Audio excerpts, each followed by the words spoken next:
Hello guys, কেমন আছেন সবাই? আশা করি সবাই খুব ভালো আছেন। আজকে আমরা দেখব মাই গিফট লেভেল 9999 আনলিমিটেড গাচা এর 2 নম্বর এপিসোডের এক্সপ্লেনেশন। তো চলো আর দেরি না করে ভিডিওটি শুরু করা যায়। গল্পের শুরুতে আমাদের 3 বছর পরের দৃশ্য দেখানো হয়, যেখানে লাইট ডানজেনের ভিতরে বড় একটা রাজ্য করে ফেলেছিল। এটা দেখে সবাই অবাক হয়ে যায় এবং খুশিও হয়। সেখানে থাকা মেয়েরা লাইটকে অনেক বেশি পছন্দ করত এবং তার প্রশংসাও করত। কিছু কিছু মেয়েগুলো লাইটকে এতটাই পছন্দ করতো যে তারা তাকে বিয়ে করতে চায়। মেয়ে এগুলো দেখে খুব বিরক্ত হয়ে গিয়েছিল। তাদের এই চিল্লাপাল্লা মেয়েটার একদমই ভালো লাগছিল না। তার মনে চাচ্ছিল সে সবাইকে ওখানেই মেরে দেয়, কিন্তু লাইট তাকে থামিয়ে বলে ওরা শুধু আমাদের ভালোবাসে, সেটা দেখানোর জন্যই ওরা এরকমটা করছে। তাই আমরা যদি ওদের সাথে খারাপ ব্যবহার করি তাহলে ওরা কষ্ট পেয়ে যাবে। এগুলো বলতে বলতেই লাইট ডানজেন থেকে বেরিয়ে আসে। পরে সেখানে থাকা সবাই লাইটকে দেখে অনেক খুশি হয় এবং তার প্রশংসা করতেই থাকে। মানে লাইট এখন এতটা শক্তিশালী হয়েছে যে তাকে সবাই একজন রাজার মতো মানে।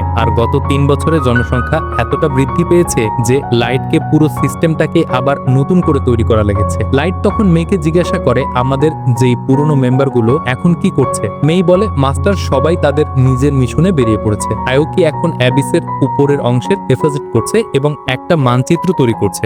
যদিও আশেপাশের জঙ্গলগুলিতে ভয়ঙ্কর এবং বিভিন্ন ধরনের মনস্টার রয়েছে, কিন্তু তার মতো শক্তিশালী একজন টেমারের জন্য এটা কোনো ব্যাপারই না। তখন লাইট আবারও বলে আচ্ছা এলির কি খবর, ও কি সবকিছু ভালোভাবে করতে পারছে? মেয়ে বলে আপনার পরিকল্পনার সাথে এক হয়ে সে একটা ম্যাজিক তৈরি করার জন্য কঠোর পরিশ্রম করছে। মানে আপনি এলিকে যে ম্যাজিকটা তৈরি করার জন্য বলেছিলেন সে ওইটা তৈরি করার জন্য দিনরাত চেষ্টা করেই যাচ্ছে। তারপর লাইট নাজনা সম্পর্কে জানতে চাই। মেয়েটি বলে সে আগের মতোই করে ক্যাসেলের বাগানের পাহারা দিচ্ছে। সে সামনাসামনি লড়াইয়ে অনেক ভালো, কিন্তু সে লড়াইয়ের ভিতর তার মনোযোগ হারিয়ে ফেলে। এরপর আমাদের ক্যাসেলের ভিতরে দৃশ্য দেখানো হয়, যেখানে দরজার সামনে একটা লোক দাঁড়িয়েছিল। তার নাম হচ্ছে জ্যাক। সে বলে আমি আপনার জন্য অপেক্ষা করতে করতে ক্লান্ত হয়ে পড়েছিলাম। মেই জ্যাককে দেখে একটু বিরক্ত হয়, কারণ জ্যাক যখনই লাইটের সাথে কথা বলতো তখন একটু রুড ব্যবহার করত, যেটা মেই একদমই সহ্য করতে পারত না। সে বলে জ্যাক আমি তোমাকে বারবার বলেছি যখনই তুমি মাস্টারের সাথে কথা বলবে তখনই তোমার গলা নিচু করে কথা বলবে। লাইট তখন মেয়েকে চুপ করিয়ে বলে আমি এতে কিছু মনে করি না, কারণ আমি জ্যাককে নিজের বড় ভাইয়ের মতো মনে করি। তারপর সে বলে আজকে আমি একটু ট্রেনিং করব। মেই বলে ঠিক আছে মাস্টার, আপনি সাবধানে থাকবেন এবং আপনার জন্য মঙ্গল কামনা করছি। তারপরে তারা দুজন ট্রেনিং করার জন্য একটা ডানজেনের ভিতরে চলে যায়। এরপরে ট্রেনিং শুরু হয়ে যায়, আর শুরু হওয়ার সাথে সাথেই লাইট জ্যাকের পেটে একটা শক্তিশালী হ্যাভি পাঞ্চ করে। এই পাঞ্চ খেয়ে জ্যাক কিছুটা পিছনে চলে যায়, কিন্তু তার কিছুই হয় না। সে বলে তোমার এই ঘুষিতে অনেক পাওয়ার রয়েছে, যদি এই ঘুষিটা অন্য কারো পেটে লাগতো তাহলে সে এতক্ষণে মরে যেত। তাই সবাই আমাকে এমনিতেই আয়রন ব্লেভ ব্যারিকেড বলে না। এটা বলেই তারা দুজন আরো ভয়ানক ভাবে লড়াই করতে থাকে। ঠিক সেই মুহূর্তেই সিন বদলে যায় আর আমাদের নাজুনাকে দেখানো হয়। নাজুনা ক্যাসেলের করিডোর দিয়ে যাচ্ছিল, তখন সেখানে থাকা সব মেয়েগুলো তাকে দেখে স্বাগতম জানায় এবং বলে আপনি কি এখানে টহল দিচ্ছেন? নাজুনা বলে আরে না না, আমি তো শুধু মাস্টার লাইটের আদেশ পালন করছি, আর এটা খুবই গুরুত্বপূর্ণ একটা কাজ। এটা শুনে তারা সবাই নাজুনার প্রশংসা করছিল আর বলে আপনি আমাদেরকে মনস্টার থেকে রক্ষা করেন এবং সব সময় আমাদের নিরাপদ রাখার চেষ্টা করেন, তাই আপনাকে অনেক অনেক ধন্যবাদ। এটা শুনে নাজুনা খুশিতে লাফাতে থাকে আর বলে তোমরা এখন আমাকে লজ্জা দিও না, আমি তো সেইগুলোই করি যেটা আমাকে মাস্টার লাইট করতে বলে। তারপর ওরা জিজ্ঞাসা করে আপনি পরবর্তী কোন জায়গায় টহল দিবেন? নাজুনা বলে আমি এখনো সিদ্ধান্ত নিই নাই। মেয়েগুলো হাত অনুরোধ করে বলে আমাদের জন্য একটা জায়গায় টহল দিয়ে আসবেন দয়া করে, সেটা খুব গোপন একটি জায়গা, ওখানে শুধু আপনি যেতে পারবেন, ওখানে আমাদের যাওয়ার অনুমতি নেই। মানে তারা কোন জায়গার কথা বলছে তোমরা বুঝতে পারছো, তারা সবাই লাইটের রুমে কথা বলছে। যাই হোক, এরপর নাজুনা লাইটের রুমের দরজার সামনে গিয়ে দরজাটা নক করে। দরজার আওয়াজ শুনে ওপাশ থেকে মেই বেরিয়ে আসে। নাজুনা মেয়েকে জিজ্ঞাসা করে তুমি মাস্টারের রুমে কি করছো? মেই বলে আমি মাস্টারের রুমটা পাহারা দিচ্ছিলাম। নাজুনা তখন একটু সন্দেহের সাথে বলে যদি লাইট এখন জ্যাকের সাথে ট্রেনিং করে তাহলে তুমি এখানে কি করছো? তখন মেই একটু লজ্জা পেয়ে যায় আর বলে আমি শুধু মাস্টারের ঘরটা পরিষ্কার করছিলাম, আর মেয়েদের অনুযায়ী আমি বসে থাকতে পারবো না, তাই রুমটা পরিষ্কার করছিলাম। নাজুনা কিছু না বলেই ঘরের ভিতরে ঢুকে যায় আর দেখে মাস্টারের বিছানাটা কেউ এই মাত্র ব্যবহার করেছে। মেয়ে একটু নার্ভাস হয়ে যায় আর বলে তেমন কিছুই না, এটা হচ্ছে আমার অন্য স্টাইলের রুম পরিষ্কার করার পদ্ধতি। মানে এখানে মেয়ে ধরা খেয়ে গেছে, কারণ সেই তো বিছানার সাথে কিছু একটা করেছে, কিন্তু সে ওটা ডিরেক্ট বলতে পারবে না নাজুনাকে, তাই সে এই বাহানাটা ধরেছে। নাজুনা তার কাজ দেখে অবাক হয়ে যায় আর জিজ্ঞাসা করে তুমি এটা কিভাবে করেছো? মেই বলে এটা হচ্ছে আমার ট্রেড সিক্রেট, তাই এটা আমি কাউকে বলতে পারবো না। নাজুনা তার দক্ষতার কথা শুনে চুপ হয়ে যায় আর তার অনেক প্রশংসা করতে থাকে। তখন মেই বলে এবারের মতো আমি বেঁচে গিয়েছি, যদি নাজুনার জায়গায় অন্য কেউ হতো তাহলে ঠিক আমাকে ধরে ফেলতেন। এর পরের বার থেকে যাই করব খুব সাবধানের সাথে করতে হবে, তা না হলে একদিন আমার টিকিট কেটে যাবে। তারপরে নাজুনা বলে কিছু দাসী বলে সে তোমাকে একটা মেসেজ দিতে। তারপর সে কাগজটা বের করে মেসেজগুলো পরে শোনাতে লাগে। মেসেজে লেখা ছিল, তুমি একাই মাস্টার লাইটের রুম পরিষ্কার করতে পারো না, আমাদেরও এটা সুযোগ দেওয়া উচিত। তুমি এখানকার হেড বলে তোমার যা ইচ্ছা তুমি তা করবে। এগুলো শুনে মেয়ের রাগ উঠছিল যা বলার বাহিরে। সে নিজেকে কন্ট্রোল করে এবং তার কাছে এই মেসেজটা আনার জন্য সে নাজুনাকে কিছু টাকা দিয়ে দেয়। নাজুনা সেই টাকা নিয়ে হাসিমুখী সেখান থেকে চলে যায়। এরপর সিন শিফট হয় আর আমরা আয়ুকিকে দেখতে পাই, সে একটা জায়গায় বসেছিল। ঠিক তখনই তার পিছন থেকে একটা আওয়াজ আসে, যেটা ছিল নাজুনা। নাজুনা তাকে জিজ্ঞাসা করে, তুমি এখানে কি করছো আর তুমি কি জঙ্গলের খুঁজে বের হওনি? আয়ুকি তাকে মিউ বলে উত্তর দেয়। এটা শুনে নাজুনা একটু অবাক হয়ে যায়। পরে নাজুনা আয়ুকিকে আরো অনেকগুলো প্রশ্ন করতে থাকে, কিন্তু আয়ুকি সেই সবগুলোর উত্তর মিউ বলে দেয়। কিছুক্ষণ পর আয়ুকি নাজুনাকে একটা কাগজ দেখায়, যেটার ভিতরে লেখা ছিল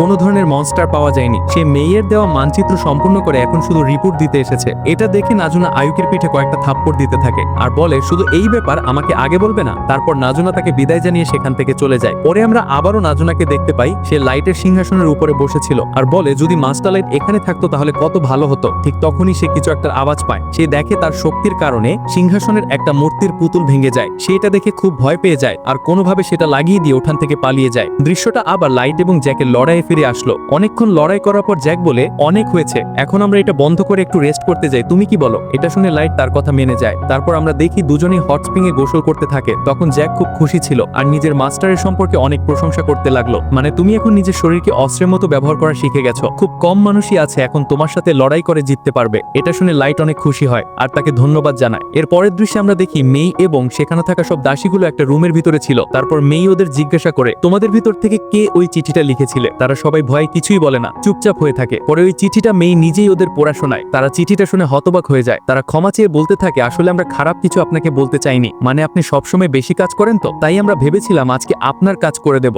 মেই এটা শুনে রেগে যায়, কারণ তারা সরাসরি তার সাথে কথা না বলে নাজুনার মাধ্যমে সেই চিঠিটা পাঠিয়েছিল। তাদের মধ্যে একজন মেয়ে ভয় কাঁপছিল, সে বুঝতে পেরেছিল এরকম করা ঠিক হয়নি। তখন মেই বলে, আমি আর তোমাদের কোনো অনুরোধ মানব না, আর তোমরা যে অপরাধ করেছো এর শাস্তি হচ্ছে এখন থেকেই সিংহাসনের রুমগুলো তোমাদের পরিষ্কার করতে হবে হাতের মাধ্যমে, কোনো ধরনের কাপড় ইউজ করা জানে না। আর আমি একটা মিশনে যাব, তাই আশা করছি তোমরা ভালোভাবে কাজ করবে। এরপর সিন শিফট হয়ে আমরা নাজুনাকে দেখতে পাই, সে একটা হাতের আর্মার দেখছিল। তখন সেখানে এলি চলে আসে আর বলে, নাজুনা তুমি কি আবার মিষ্টি খুঁজতেছ? নাজুনা বলে, আরে না, এরকম কিছুই নয়, আমি শুধু এই আর্মারগুলো মনোযোগ দিয়ে দেখছিলাম। এলি তার কথা কিছুই বুঝতে পারে না আর ভাবে মনে হয় সে পরিদর্শন বা নতুন কোনো নির্মাণের সাথে কাজ করছে। তারপর এলি জানায়, আমার কাজ অনেক ভালো চলছে, তাই অবশেষে ক্যাসেলের ভিতরে ফিরে আসতে পারলাম। আশেপাশের মানুষরা তাদের এই কথাগুলো শুনে মজা নিচ্ছিল। এলি বলে, আগের দিন আমি মাস্টার লাইটের সাথে চা খেয়েছিলাম আমাদের পরিকল্পনার সম্পর্কে জানানোর জন্য। নাজুনা বলে, এটা তো অন্যায়, কেন তোমাকে মাস্টার লাইটের সাথে বসার সুযোগ দেওয়া হলো? পরে সে জেদ করে বলে, আমিও মাস্টারের সাথে বসে চা খেতে চাই, আমাকেও একটা মিটিং এ বসার জন্য সাহায্য করো। এর বিনিময়ে যদি তোমার কখনো hand to hand combat training এর প্রয়োজন হয় তাহলে আমি তোমাকে সাহায্য করব। এলি কিছু বলার আগেই নাজুনা সেখান থেকে খুশিতে চলে যায়। এলি তাকে যেতে দেখে মনে মনে ভাবে, নাজুনা একসাথে এত শক্তিশালী এবং সরল কেমন করে হতে পারে, মানে ও দেখতে অনেক কিউট এবং সুন্দর। পরের দৃশ্যে আমরা আবারও মেইডদের দেখতে পাই,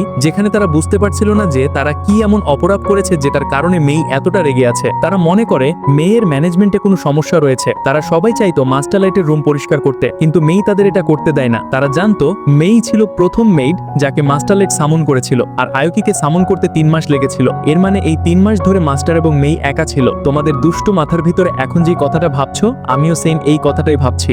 যাই হোক, তারপর মেই সেখানে চলে আসে। তারা মেইকে দেখে ভয় পেয়ে নিচে নেমে যায় আর বলে, আমরা তো কাজ করছিলাম। কিন্তু মেইটিদের কথা বিশ্বাস করে না এবং তাদের সত্যিটা বলতে বলে। পরে তাদের মধ্যে থেকে একজন বলে, আসলে আমরা একটা কথা বারবার ভাবছিলাম যে আপনি ছিলেন মাস্টার লাইটের প্রথম সামন, তারপর আয়ুকি সামন করতে 3 মাস লেগেছিল, আর এই 3 মাসের ভিতরে আপনাদের দুজনের মধ্যে কিছু একটা হয়েছিল। এটা শুনে মেই বলে, আমরা যে 3 মাস একা ছিলাম সেটার ভিতরে মাস্টার সব সময় কিভাবে আরো বেশি স্ট্রং হওয়া যায় সেই বইগুলো পড়তো। তোমরা যে বাজে কথা ভাবছো সেটার জন্য আমাদের একদমই সময় ছিল না। তারপর সে বলে, আমি উল্টো ভেবেছিলাম তোমাদের অপরাধের চাইতে বেশি শাস্তি দিয়ে ফেলেছি, কিন্তু এখন বুঝতে পেরেছি আমি ভুল ছিলাম। এরপর সে বলে, এখন থেকে তোমরাও সিংহাসন কক্ষ পরিষ্কার করবে। তারপর তারা সারা রাত সিংহাসন পরিষ্কার করতে লাগলো, কিন্তু হঠাৎ সেই মূর্তিটা ভেঙে পড়লো, যেটা নাজুনা ভেঙেছিল। এটা দেখে সেখানে তাকে সবাই হতবাক হয়ে যায়। এরপরের দিন আয়ুকি, এলির এবং নাজুনা লাইটের সাথে দেখা করে একটা ডানজেনে। তারপর লাইট আয়ুকির সাথে এমন একটা আচরণ করে যেটা দেখে মনে হচ্ছিল সত্যি সে একটা বিড়াল। এই দৃশ্য দৃশ্য দেখে তারা দুজনেই অনেক জেলাস ফিল করছিল। তারপর হঠাৎ করে বড় একটা মনস্টার তাদের সামনে এসে পড়ে। এটা দেখে লাইট ভয় পেয়ে যায়, কারণ তার অতীতের কথা মনে পড়ে গেছে। এই স্মৃতিগুলো এখনো সে ভুলতে পারেনি। এরপরে ওই মেয়ে তিনটি মাস্টারের দিকে এত রাগান্বিত ভাবে তাকায়,